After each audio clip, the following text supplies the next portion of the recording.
Bagusnya dibuat jadi aksesoris. Artinya, ini bukan pekerjaan yang bisa dikerjakan oleh pandai besi seperti Bilak.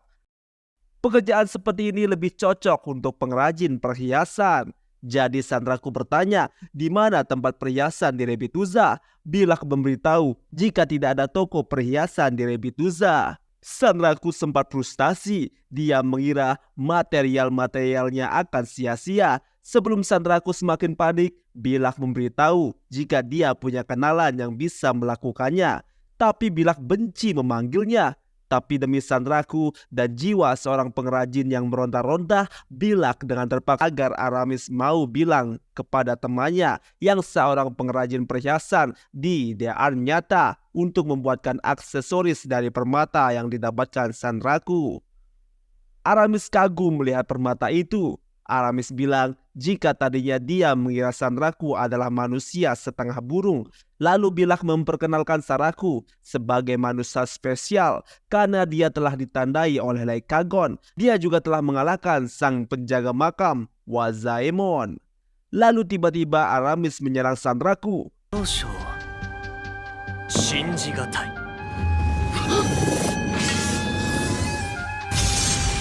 Untungnya Sanraku sigap menghindar. Rupanya Aramis cuma mau menguji Sanraku. Akhirnya Aramis mau membantu Sanraku membuat aksesoris menggunakan permata yang dibawa. Aramis pun pergi membawa permata itu.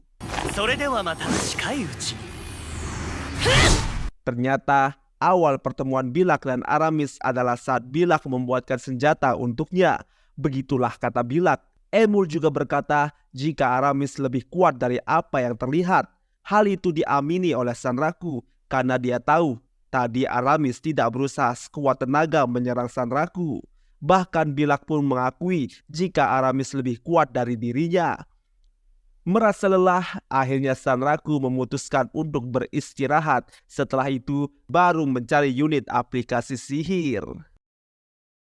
Setelah logout, ternyata Sanraku mendapatkan pesan dari Oikazo dan Poinsilgon. Mereka berdua ingin bertemu dan membicarakan sesuatu dengan Hizutome. Tapi karena dia sudah lelah, Hizutome akhirnya tidur saja.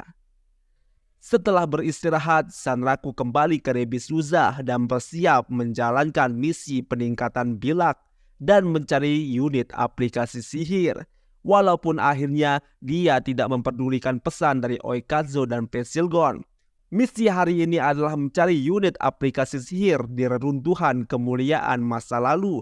Tapi sebelumnya ternyata Aramis sudah kembali dari Kazeria. Dia mengatakan jika perhiasan Sanraku sudah berada di tangan yang tepat.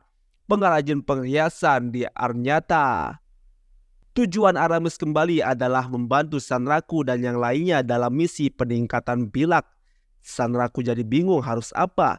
Tapi Bilak bilang jika Aramis akan tetap mengikutinya mau diizinkan atau tidak.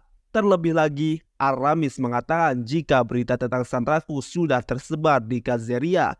Jadi sekarang seluruh pasukan Kazeria sudah berada di pihak Sanraku. Rupanya Kazeria dan Rebituza adalah sekutu. Jadi dengan Sanraku menjadi anak buah Vash, otomatis Kazeria siap mendukung. Apalagi Sanraku telah berhasil mengalahkan salah satu monster unik. Pengaruh Sanraku sudah menjadi sangat besar.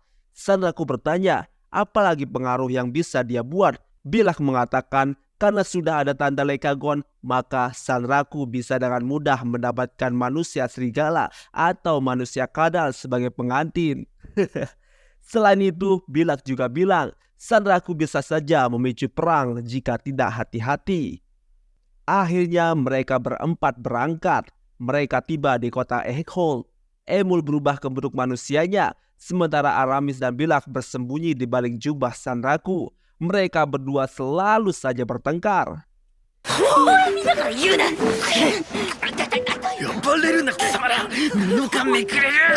Saat sedang berjalan, Sanraku dan Emul berpapasan dengan seorang player dengan avatar gadis loli kecil imut. Sanraku awalnya tidak menghiraukan dan lewat begitu saja. Tapi cewek loli itu menatap Sanraku dan Emul. Emul menyadari itu.